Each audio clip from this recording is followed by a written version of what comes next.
నక్షత్రము యాకోబులో ఉదయించెను, రాజదండము ఇశ్రాయేలీలో నుంచి లేచను. చాలే అమ్మా నెత్తింగడు చాలే. రోజు బైబిల్ చదివితే ఏ పుస్తకం ఎక్కడ ఉందో తెలుస్తుంది. రోజు బైబిల్ తీస్తే పేజీలు అంటుకోవు, అది ఎక్కడో పెడతారు. ఇప్పుడు తెచ్చి అంటుకుపోతుంటే మీ ఉమ్మంతా దానికి పామి లాగి ఈలోపు కూటమైపోద్ది. ఎంతలే తల్లి కష్టపడకండి. నా వైపు చూడండి, మీ వందనాలు మీ అందరికీ. తీసుకోడికి వందనాలు, తినోళ్ళకి డబల్ వందనాలు. రోజు బైబిల్ చదవరు కానించి. నా వైపు చూడండి. బిలాము ప్రవక్త ద్వారా ఒక మంచి మాట రాశారు. యేసు ప్రభు ఈ భూమి మీద పుట్టక మునిపే ఆయన ఎవరు, ఎక్కడ పుడతాడు, ఏ దేశంలో పుడతాడు, ఏ జనాంగంలో పుడతాడో ముందుగానే బైబిల్లో రాయబడింది. బిడ్డలారా, అమ్మా చెల్లి విన్నావా? ఇంటికాడ చదవాలి బైబిల్, ఇక్కడ కాదు. ఇక్కడ మాత్రం ఉత్తమ విద్య చదివేస్తున్నారు. ఇక్కడ వాక్యం వినండి. నక్షత్రము యాకోబులో ఉదయించెను. ఎవరి నక్షత్రం? యేసు ప్రభు. చెప్పండి, చెప్పండి. ఈ నక్షత్రం ఎవరు చెప్పండి? స్టార్. ఇది రియల్ స్టార్. అమ్మా ఏ స్టార్ చెప్పండి? Real star. డూప్లికేట్ స్టార్ కాదు, సినిమా స్టార్ కాదు, ఇంకో రంగంలో మీరు అనుకున్న స్టార్ కాదు. ఈయన రియల్ స్టార్. ఈయన ఇక్కడ నక్షత్రము అంటే ఎవరంటే యేసు ప్రభు. నక్షత్రము యాకోబులో ఉదయించెను, రాజదండము ఇశ్రాయేలులో. చూసారు కదా ఇప్పుడు దాకాను. యేసు ప్రభు ఇజ్రాయేల్ దేశంలో పుడతాడని, అతడు రాజని ఎప్పుడో ముందుగానే దేవుడు రాసేశాడు. బిడ్డలారా, అమ్మా ముందుగానే రాసేశాడు. ఇప్పుడు యేసు ప్రభు ఎవరంటే ఒక నక్షత్రం. అమ్మ ఎవరు చెప్పండి? ఇప్పుడు మనం చదువుకున్న వాక్యంలో ఆ నక్షత్రం ఎవరు చెప్పండి? మీ నోటితో చెప్పేదా అక్కడ చెప్పిస్తాను ఉంటాను. కంగారు నాకు. నా ఉద్దేశం ఏంటంటే పెద్ద ప్రసంగం చెప్పుడు వెళ్ళిపోయి 10 కేకలేసి వెళ్ళిపోయి మీకు ఏం అర్థమవకపోతే ఏమండి అది ఉపయోగము లేదు. నా ఉద్దేశం ఏమంటుందంటే చెప్పిన 2 మాటలైనా గుర్తుండాలి, అవి మీకు ఉపయోగపడాలి. అందులో నేను లెక్చరర్ జాబ్ చేసి వచ్చాను కదా. మరి మధ్య పిల్లల్ని ఏమడుతారు మేస్టారు? అమ్మా క్వశ్చన్లు వేస్తారు, వింటున్నాడా లేదని. కొంతమంది విన్నట్టుగా ఉంటారు కానీ వినరాళ్ళు. మనసులో ఎక్కడెక్కడో తిరుగుతూ ఉంటాయి, ఇక్కడ ఉంటారు. కాబట్టి ఖచ్చితంగా అడుగుతాను నేను. వాక్యం ఎవరు వింటారు అనిపిస్తే ముందు వాళ్ళని అడుగుతాను. మీరు అనుకుంటారు నా పేరుని తెల్ల కదా, నా పేర్లు తెల్ల, రంగులు తెలుసు నాకు. ఏది పచ్చసీర ఏది ఎర్రసీర తెలుసు. కేకేస్తారు మైక్లో అందరి ముందు. కాబట్టి పరువు పోగొట్టుకోకుండా మర్యాదగా వాక్యం వినండి. ఈ వాక్యములో ఇప్పుడు మనం చదువుతున్న సంఖ్య 24:17. నక్షత్రం అంటే ఎవరు చెప్పండి? యేసు ప్రభు. ఎక్కడ పుడతాడంట? యాకోబులో. యాకోబు అన్న ఇశ్రాయేల్ ఒకటే. ఇజ్రాయేల్ దేశంలో పుడతాడని ముందుగానే చెప్పేశాడు. అతడు రాజు అని కూడా దేవుడు రాసేశాడు. నేను రాత్రి కొన్ని రకాల నక్షత్రాల గురించి చెప్పి వెళ్ళిపోతాను. మీకు స్టార్స్ గురించి చెప్పి వెళ్ళిపోతాను. నేను ఎవరి గురించి చెప్తాను? స్టార్స్ గురించి చెప్పి వెళ్ళిపోతాను. ఫస్ట్ స్టార్, రియల్ స్టార్, 24:17 ఉన్నటువంటి స్టార్ ఎవరంటే యేసు ప్రభు. అమ్మ ఎవరు చెప్పండి? యేసు ప్రభు. ఆయనే ఒక నక్షత్రం. యేసు ప్రభు ఎవరు చెప్పండి? చెప్పండి ఎవరు చెప్పండి? ఆయన ఒక నక్షత్రం. ఆయన ఒక నక్షత్రమై ఉన్నాడు. మనము కూడా ఆయన వల్లే కూడా నక్షత్రాలుగా ఉండాలి, స్టార్స్గా ఉండాలి. ఎవరన్నా చెప్పండి, మనం కూడా చెప్పండి మీరు స్టార్స్. మీరు స్టార్సేనా? డౌట్ మీకు. మనం స్టార్లం కాదు కానీ ఎవరెవరినో స్టార్లు కదా పెట్టుకుని వాళ్ళు ఫాలో అవుతూ ఉంటాం, వాళ్ళని వెంబడిస్తూ ఉంటాం, వాళ్ళని అనుకరిస్తూ ఉంటాం. వాళ్ళలాగా బట్టలు వేసుకుని, వాళ్ళలాగా డ్యాన్సులు వేసి, వాళ్ళలాగా పాటలు పాడి, వాళ్ళలాగా యాక్షన్ చేస్తూ ఉంటారు కదా. కానీ స్టార్లు ఎవరు కూడా మన కోసం రక్తం కార్చిన వాళ్ళు కాదు. వీళ్ళెవరో కూడా మన కోసం ప్రాణం పెట్టిన వాళ్ళు కాదు. వీళ్ళెవరో కూడా మనల్ని పరలోక రాజ్యం తీసుకెళ్లే వాళ్ళు కాదు బిడ్డలారా. నిజమైన స్టార్, రియల్ స్టార్ ఎవరంటే యేసు ప్రభు. ఆయన మన కోసమే ఈ లోకానికి వచ్చాడు, మన కోసమే రక్తం కార్చాడు, మన కోసమే ప్రాణము పెట్టాడు. రెండవ నక్షత్రంలోకి నేను వెళ్తున్నాను బిడ్డలారా. ఇందా మీరు చదువుకున్నారు మత్తయి సువార్తలో, ఆ బాగా అలా చదువుకుంటూ వెళ్ళిపోతే మీరు చదవకలేదు, హాయిగా వినండి. ఇంకా ఏమండి, మత్తయి సువార్తలో ఆ 2వ అధ్యాయంలో 9వ వచనంలో ఒక స్టార్ కనపడుతుంది. అది జ్ఞానులకు దారి చూపించే నక్షత్రం. ఏ నక్షత్రం? దారి చూపించే నక్షత్రం. 2వ నక్షత్రం. ఫస్ట్ ది రియల్ స్టార్, అది యేసు ప్రభు. రెండోది దారి చూపించే నక్షత్రం. జ్ఞానులైన వారికి ఎవరికి దారి చూపించింది? జ్ఞానులైన వారికి. ఎవరు దగ్గరికి దారి చూపించింది? రియల్ స్టార్ అటువంటి లోక రక్షకుడటువంటి యేసు క్రీస్తు ప్రభు ఎక్కడ ఉన్నాడో వారికి ఏం చూపించిందంటే దారి చూపించిందండి. ఆ నక్షత్రాన్ని వెంబడిస్తూ ఉన్నంతసేపు వాళ్ళు మంచి మార్గంలో నడిచారు. నా మాట మీకు అర్థమవుతున్నాయా? ఈ నక్షత్రాన్ని చూసి వెంబడించినంతసేపు, ఫాలో అయినంతసేపు మంచి మార్గం నడుచుకుంటూ నడుచుకుంటూ నడుచుకుంటూ ఆ ఊరి ఎంట్రన్స్ లోకి రాగానే ఒక పెద్ద కోట కనపడింది. అది రాజుగారి కోట. అది ఎవరి కోట చెప్పండి? రాజుగారి కోట కనపడినప్పటికీ రాజుగారు రాజు కోటలోనే పుడతాడని చెప్పి నక్షత్రాన్ని విడిచిపెట్టి సొంత జ్ఞానాన్ని నమ్ముకుని వీళ్ళు ఏం చేశారంటే నక్షత్రాన్ని వెంబడించడం మానేసి సొంత జ్ఞానాన్ని వెంబడించి శత్రువు ఇంటికి వెళ్ళిపోయారండి. యేసు ప్రభుకి విరోధి అయినటువంటి హేరోదు రాజు ఇంటికి వెళ్ళిపోయారు. ఇక్కడ 2 విషయాలు. నక్షత్రాన్ని వెంబడించినంతసేపు వారి ప్రయాణం బాగుంది వారి ప్రయాణము బాగుంది. ఎప్పుడైతే దారి చూపిస్తున్న నక్షత్రాన్ని విడిచిపెట్టి సొంత జ్ఞానం, సొంత ఆలోచన ఉపయోగించారో దారి తప్పారండి. నేనేం చెప్పారు చెప్పండి? దారి తప్పారు. ఈ లోకంలో మనము కూడా రియల్ స్టార్ యేసు ప్రభుని వెంబడించినంత కాలము మనం మంచి మార్గంలో వెళతాం. మన బ్రతుకులు బాగుంటాయి, మన చరిత్రలు బాగుంటాయి, మన పరిస్థితులు బాగుంటాయి. మన జ్ఞానాన్ని నమ్ముకున్నాం అనుకోండి, మన ఆలోచన నమ్ముకుని నాకు దేవుడితో పని లేదు, లోకంతో పని లేదు, సేవకుడితో పని లేదు, ఎవరితో నాకు పని లేదు, నాకు డబ్బు ఉంది, నా ఒంట్లో బలం ఉంది, నాకు తెలివి ఉంది, నా వెనకాల మంది బలం ఉన్నారని నీ సొంత జ్ఞానంతో వెళితే నువ్వు ఒక రోజు దెబ్బ తింటావు, ఒక రోజు నువ్వు దెబ్బ తింటావు, తప్పుడు మార్గంలోకి వెళ్ళిపోతావు బిడ్డలారా. నక్షత్రం విడవగానే వాళ్ళు వెళితే యేసురాజు కనబడలే, శత్రువైన హేరోదు రాజు కనబడ్డాడు. ఏమర్థమైంది ఇక్కడ మనకి? దారి చూపించే నక్షత్రాన్ని విడిచిపెడితే వీళ్ళకి వచ్చింది నష్టమే, ఆపదే, అపాయమే. బిడ్డలారా, యేసు ప్రభుని నక్షత్రాన్ని విడిచి బ్రతికితే, విడిచి తిరిగితే నీకు కలిగేది నష్టమే, నీకు మిగిలేది ఆపదే, నీకు తిప్పలు తప్ప, ఇబ్బందులు తప్ప. కానీ మరలా వచ్చినప్పటికంట ఆ నక్షత్రం అలాగే ఉంది. ఆ నక్షత్రాన్ని వెంబడిస్తే సరాసరి యేసు రాజు దగ్గరికి తీసుకెళ్ళింది. నా మాట మీకు అర్థమవుతున్నాయా? చూడండి, నక్షత్రము వాళ్ళకి ఏం చూపించింది చెప్పండి? దారి చూపించింది. ఎవరింటికి? యేసు ప్రభు ఉన్న ఇంటికి దారి చూపించింది. యేసు ప్రభు ఇంటిలోకి చేర్చింది. బిడ్డలారా, మనము కూడా ఎలా ఉండాలి చెప్పండి? దారి చూపించే స్టార్స్ గా ఉండాలి.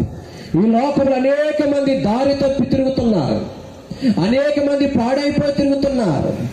ఏది దేవుడు, ఏది దేవుడు కాదో, ఏది సత్యమో, ఏది అసత్యమో, ఏది నిజమో, ఏది అబద్ధమో, ఏది పరిశుద్ధమైనదో, ఏది అబద్ధమైనదో, ఏది నిజమైన సంతోషమో, ఏది అబద్ధమైన సంతోషమో తెలియక ఈ లోకమని అరణ్యంలో పడి తిరుగుతున్న వారు, చెడిపోయిన వారు చాలా మంది లోకంలో ఉన్నారు.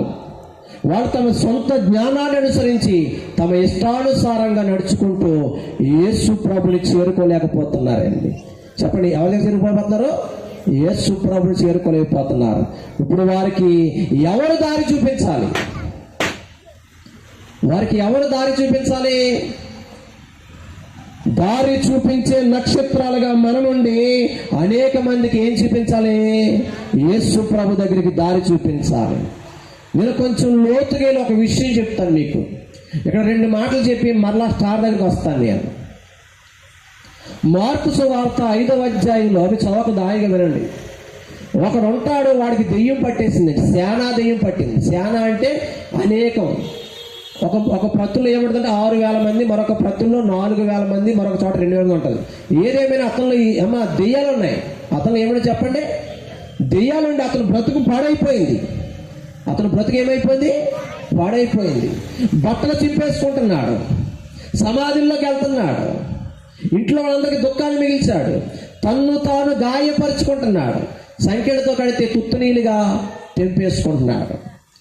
దెయ్యం పట్టినప్పుడు ఇతను పొజిషన్ ఏంటంటే తనకు తాను గాయం చేసుకుంటున్నాడు, తన బట్టలు చింపేసుకుంటున్నాడు.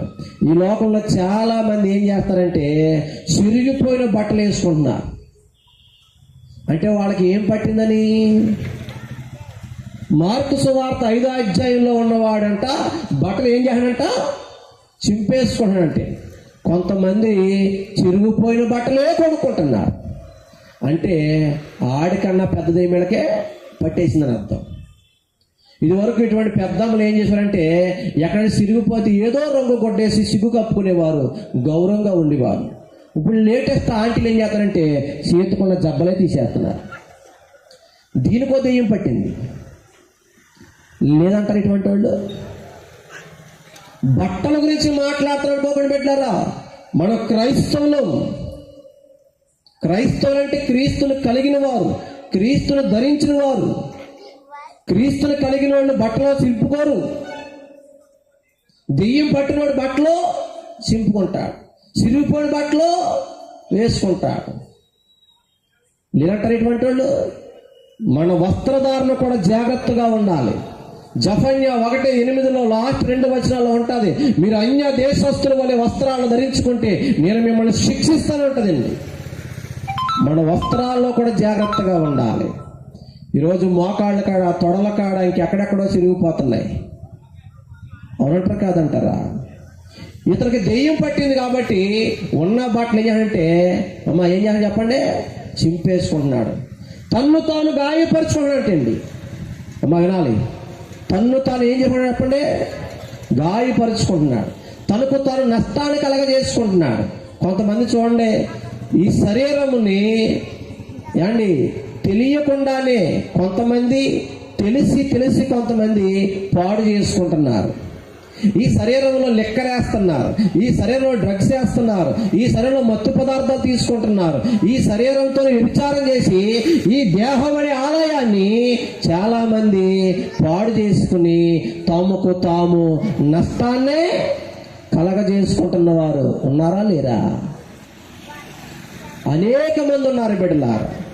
నేను ఈ మాటలు చెప్పింది మిమ్మల్ని బాధపడడానికి కాదు, కానీ ఒకవేళ అటువంటి స్థితిలో ఇక్కడ ఎవరైనా ఉంటే, లేదా ఈ యంత్రం ద్వారా ఎవరైనా వింటే, బిడ్డలారా మీకు నష్టము కలగజేసుకున్నారంటే మీ ఇంటిలో, మీ వంటిలో ఒక దురాత్మ ఉంది. అందుకే మీ జీవితాలను పాడు చేసుకుంటున్నారు, మీ దేహాన్ని పాడు చేసుకుంటున్నారు. కొంతమంది అనొచ్చు, మా ఇష్టమండి, మా ఇష్టం వచ్చాడు తాగుతాం, మా ఇష్టం వచ్చాడు తిరుగుతాం, మా డబ్బు పోతే నేనే పోతాను అని కూడా మూర్ఖంగా చెప్పేవాడి లోకంలో చాలా మంది ఉంటారు. నిజంగా నువ్వు ఒక్కడవే పోతావా? తాగితే నీ ఆరోగ్యం పాడైపోతే, నీ లివర్ చెడిపోతే, నీ గుండె పాడైపోతే, నీ దేహం పాడైపోతే నువ్వు ఒక్కడవే పోతావా? నువ్వు తాగి నీ ఆరోగ్యం పాడై నీ మంచం మీదకి వెళ్తే ఇంట్లో ఉండవలసినటువంటి భార్య పనిలోకి వెళ్తాది, బళ్ళలోకి వెళ్ళవలసిన పిల్ల నీ మంచం కాడ ఎత్తి పారబోసే పనిలో ఉంటారు. అప్పులు పాలైపోతారు, ఇబ్బందులు పాలైపోతారు, ఉన్నవి అమ్ముకోవాల్సి వస్తాయి. తమకు తన ఇంటి వారికి నష్టము కలుగజేసుకున్నాడు. అర్థమేసా? వాళ్ళు దెయ్యం ఉంది. ఇక్కడ ఎవరైనా మీ దేహాలు పాడు చేసుకున్నట్లయితే, మీ ఇంటిని పాడు చేసుకున్నట్లయితే, ఈ రాత్రి తెలుసుకోండి బిడ్డలారా, మీలో ఒక దెయ్యం ఉంది. వాడు చేయవలసిన పనులు వాడు చేయడానికి శరీరం కావాలి. అమ్మా, ఏం కావాలి చెప్పండి? శరీరం కావాలి. ఆ శరీరం కోసం మిమ్మల్ని ఆవహిస్తాడు దెయ్యంగాడు. మోహిని దెయ్యం పట్టిందనుకోండి, అందరినీ మోహం చూపుతూ చూస్తారు. కామిడి దెయ్యం పట్టిందనుకోండి, అందరినీ కామపు చూపులతో చూస్తారు. నా మాట మీకు అర్థమవుతున్నాయా? ఈరోజు నువ్వు కామపు చూపులు చూస్తున్నావు అంటే నీ కామిడి అని దెయ్యం పట్టింది. ఆడపిల్ల అలాగే వెళ్తుంటారు, ఆడ కూతుళ్ళు ఆడ మింగేసలా చూస్తుంటారు ఒకడు, ఆడికి మోహిని దెయ్యం పట్టింది. భార్య ఇంకో దాంతో తిరుగుతుంటాడు, ఆడికి వ్యభిచారమైన దెయ్యం పట్టింది. బిడ్డలారా జాగ్రత్త. ఈరోజు నువ్వు తాగుడికి కొన్ని వేల రూపాయలు ఖర్చు పెట్టి నీ ఇంటిని పాడు చేసుకుంటున్నావు, నీ ఇంటిని గుల చేసుకుంటున్నావు, ఆర్థికంగా నష్టపోతున్నావు. ఆలోచన చేయి. ఒక స్టూడెంట్ కూడా బిడ్డలారా టాప్ రాడు. ప్రతి ఎగ్జామ్లో వాడే ఫస్ట్. కానీ ఎప్పుడైనా బోర్డు మీద ఏమైనా రాయడానికి ముందుకు రా, వాళ్ళు లెక్క చేయాలంటే మాత్రం ముందుకెళ్ళి కదంటే అందరికీ వెనక కూర్చోండి, వెనకాల లాస్ట్ పేజ్ కూర్చోడంటే. రారా అంటే మ్యాథ్స్ కాకేసేవాడు అంటే, ఎన్ని దెబ్బలు కొట్టే తిరిగాడు అంటే, అలాగే ఏడ్చేవాడు ఒళ్ళంతా దొద్దులు వచ్చి అడగడు తప్ప అంటే. ఏంటి పరీక్షల్లో ఫస్ట్ వస్తుంది, బోర్డు మీద ఒక్క వచ్చిన కూడా రాతలేదు, ఒక లెక్క కూడా చేయట్లేదు, వీడు మార్కులు దొంగ మార్కులా, ఎగ్జామ్ చూసి రాత్రాడా అని డౌట్ వచ్చి నిఘా పెడితే లేదు, పర్ఫెక్ట్గా రాడు ఎగ్జామ్. కానీ బోర్డు మీద రాయమంటే మాత్రం ముందుకి రావట్లేదు. ఒక రోజు అడుగుతాడు మాస్టర్ గారు, అందరూ వెళ్ళిపోయిన తర్వాత, రే ప్రతి పరీక్షలో నువ్వే ఫస్ట్ వస్తున్నావు, ఈ స్కూల్లో టాపర్ నువ్వే, ఎగ్జామ్లో బాగా రాస్తున్నావు, బోర్డు మీద వచ్చి ఒక మాట రావడం ఎందుకు రాయట్లేదురా నువ్వు, ఒక లెక్క చేయడం ఎందుకు చేయట్లేదురా నువ్వు, ఎందుకు నీ దెబ్బలు తింటున్నావు అంటే చెప్పాడు ఆ కుర్రాడు, సార్ నా నిక్కర చిరిగిపోయాను సార్ వెనకాల, నేను ముందుకు వస్తే అందరు చూసి నవ్వుతారు సార్, మరి మంచి నిక్కర వేసుకోవచ్చు కదా సార్ అంటే, మా నాన్నకే తాగడానికి డబ్బులు ఉన్నాయి సార్, మా నాన్నకే కోడి పందానికి డబ్బులు ఉన్నాయి సార్, మా నాన్నకే పేకాడడానికి డబ్బులు ఉన్నాయి సార్, నాకు నిక్కర కొంటాక మా నాకు డబ్బులు. అంత బాధ అండి. స్కూల్ అందరూ వెళ్ళిపోయి వెళ్తారండి లాస్ట్. ఇంతకయ్యా బ్రతికలుగా అయిపోయిందని నీదంటే బిడ్డరా, వాళ్ళ నాన్న ఒక మంచి నిక్కర కొని ఉంటే చాలా గౌరవంగా బ్రతికాడు క్లాసులో. ఈ లోకంలో చాలా మంది వారి జీవితాలు పాడు చేసిన వాళ్ళు లేరంటారా? భార్యకి మంచి బట్టలు కొనడానికి డబ్బులు ఉన్న వీడి దగ్గర, భార్యకి మంచి ఆహారం పెట్టడు, పిల్లలకి మంచి ఆహారం పెట్టడు, తాగడానికి 100,000 రూపాయలు ఖర్చు పెడతాడు. జీవితాలు పాడు చేసుకుంటున్నారు, తనకు తాను నష్టం కలగ చేసుకుంటున్నాడు, తన కుటుంబం నష్టం కలగ చేసుకున్నట్టే అతను దెయ్యం ఉంది. ఈ మార్క్స్ వార్త 5వ అధ్యాయంలో గెరాసీన దేశంలో ఉన్నవాడు ఎందుకు తను తాను గాయపరుచుకున్నాడు అయ్యా అంటే అతనిలో దెయ్యం ఉంది, దెయ్యాలు ఉన్నాయి. ఇప్పుడు ఒక అద్భుతం చెప్తాను బిడ్డలారా, అతని జీవితంలోకి యేసయ్య ఎంటర్ అయ్యాడు. అతను ఉన్న దెయ్యాలన్నీ పారిపోయి, దేవుని స్తోత్ర. ఇప్పుడు బట్టలు కట్టుకున్నాడంటే బా, ఒకప్పుడు బట్టలు చింపుకునేవాడు, ఇప్పుడు బట్టలు కట్టుకోండి. ఏంటి తేడా? దెయ్యాలుంటే బట్టలు చింపుకుంటున్నారు, దెయ్యం పోతే బట్టలు కట్టుకుంటున్నాడు, దేహము దాచుకుంటున్నాడు. బిడ్డలారా ఒకటే గుర్తు, నీ దేహం అనేక మందికి చూపించడానికి ప్రయత్నం చేస్తే నీలో కూడా ఒక దెయ్యం ఉంది. నీ దేహాన్ని కప్పుకుని మర్యాదగా ఉంటే నీలో పరిశుద్ధాత్ముడు ఉన్నాడు. దేవుడికి స్తోత్ర. రెండోది బట్టలు కట్టుకోవడం కాదు, యేసుప్రభు బాగు చేస్తుంటే ఆయన పాదాల దగ్గర కూర్చున్నాడు. ఎక్కడ కూర్చున్నాడు? దెయ్యం అన్నప్పుడు సమాధిలోకి వెళ్ళేవాడు, చీకటి ప్రాంతాల్లోకి వెళ్ళేవాడు, నిర్మానుష్యమైన ప్రాంతాల్లోకి వెళ్ళేవాడు, ఉండకూడని స్థలంలోకి వెళ్ళేవాడు. ఈరోజు చాలా మంది చూడండి బిడ్డలారా, మందిరము కూడా విడిచిపెట్టి తిరుగుతారు ఎక్కడెక్కడికో. అవునంటారా కాదంటారా? ప్రార్థన జరుగుతుంది, ఆరాధన ఉంది, మీటింగ్లు ఉన్నాయి, క్రిస్మస్ ఉన్నాయి, అయినా ఇక్కడ కూర్చోలేడు. స్నేహితులతో సొందులో కూర్చుంటాడు, గొంతుల్లో కూర్చుంటాడు, సెంటర్లో కూర్చుంటాడు, సినిమా హాల్లో కూర్చుంటాడు, ఎక్కడెక్కడో కూర్చుంటాడు. అలా కూర్చోడంటే కారణం వేసేపెట్టారా, వాడిలో ఏమో చెప్పండి, దెయ్యం ఉంది. మీరు ఎక్కడ కూర్చుంటున్నారు? ఎవరు మాటలు వింటున్నారు? దెయ్యం పోగానే ఈ కుర్రోడు యేసు ప్రభు పాదాలు కూర్చుని యేసు ప్రభు మాట్లాడినాడు. మీరు ఎక్కడెక్కడో కూర్చుంటారు, ఎవరెవరితోనో కూర్చుంటారు, ఎవరో చెప్పే సొల్లు కబుర్లు అంటారు. మీరు అవునంటారు కాదంటారు. అప్పుడప్పుడు చూడండి, ఆ పైపులు కాడ మాట్లాడుకుంటారు, కొంతమంది రోడ్ల మీద మాట్లాడుకుంటారు, అరుగుల మీద మాట్లాడుకుంటారు, ఇంటింటికి వెళ్ళి పెడతారు మీటింగ్, డాక్టర్ మీటింగ్ లాగా. ఆడు వచ్చేట్లు, అమ్మాయి అన్నం పొంగిపోతుందో సార్ రావే అంటే, ఆ సిమ్లో పెట్టే. అబ్బా తెలుసా సిమ్ అంటేనే? కొంతమంది ఉత్తమ వెళ్ళాలన్నారు. సిమ్ అంటే ఏంటో మన తినే బ్యాచ్, మన వండే బ్యాచ్ అనమాట. అమ్మ తెలుసా సిమ్ అంటే ఏంటో? చెల్లి మంచిది తెలుసా? ఏంటి సిమ్ అంటే? సెల్ ఫోన్ ఉండదా? కాదు, గ్యాస్ తగ్గితే ఏమంటుందండి, సిమ్లో పెట్టే అంటారండి. ఎలా బాబు సిమ్లో పెట్టాలంటే ఈ అంతర్జాతీయ మీటింగ్ మధ్యలో ఆగకూడదు. ఏంటి అంతర్జాతీయ మీటింగ్ అంటే? ఆడు అలాగా, ఇది ఎలాగా, దాని కూతురు అలాగా, వీడి కొడుకు ఎలాగా. నీ బ్రతికేందో చూసుకో. ఎవరో పిల్లల గురించో ఎవరో పిల్లల గురించో నువ్వు మాట్లాడుకున్నావు కదా, నీ గురించి కూడా రేపు పొద్దున చెప్పాడు ఊరంతా. ఒక మాట బాగా గుర్తుపెట్టుకో, ఎవరో గురించో నీకు ఎవరైనా చెప్తున్నారంటే రేపు పొద్దున నువ్వు లేనప్పుడు నీ గురించి కూడా ఖచ్చితంగా వాళ్ళు చెప్తారు. రాసి పెట్టేసి ఈ మాట.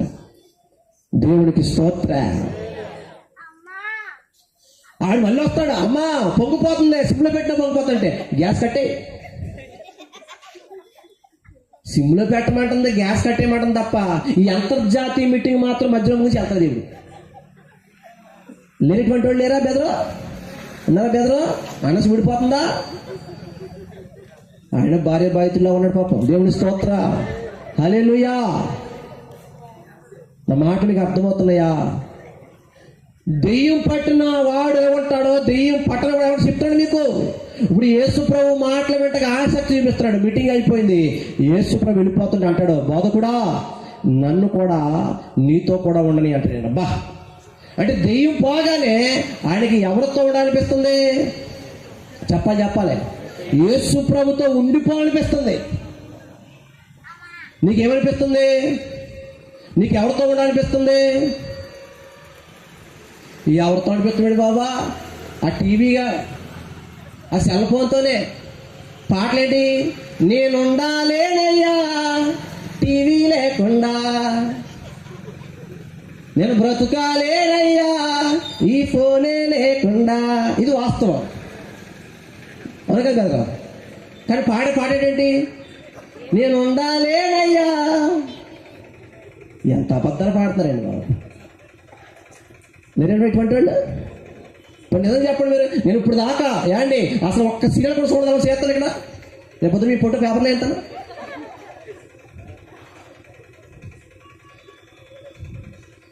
యేసు ప్రభుతో ఉండాలనిపిస్తుందా?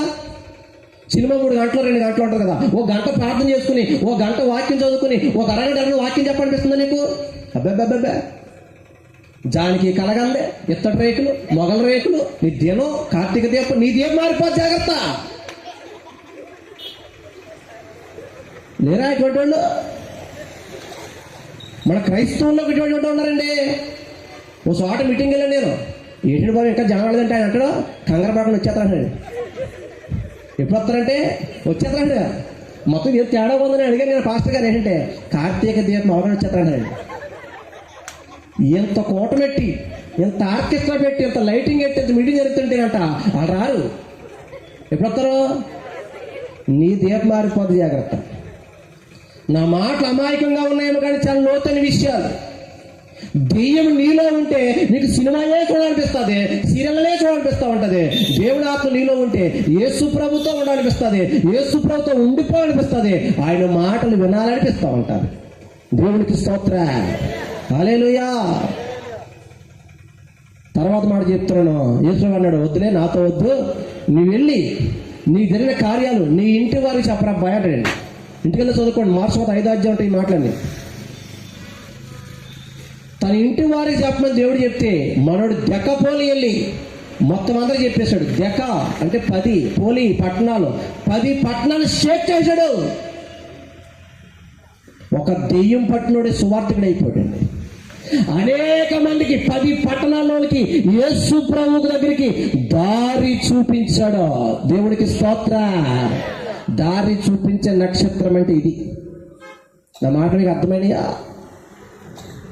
ఒక దెయ్యం పట్టినోడే దైవజనుడైపోయి అనేక మంది చీకట్లో, మరణఛాయలో, తాగుబోతులో, తిరుగుబోతులో పడిపోయి చెడిపోయిన వాళ్ళందరికీ యేసు ప్రభు దగ్గరికి దారి చూపించే ఒక నక్షత్రంగా మారిపోయాడు. ఇన్ని పట్టణాలు 10 పట్టణాలకు కదిలించేయండి. బైబిల్లో రాయబడిన మాట. వాళ్ళందరూ ఆశ్చర్యపోయారంటే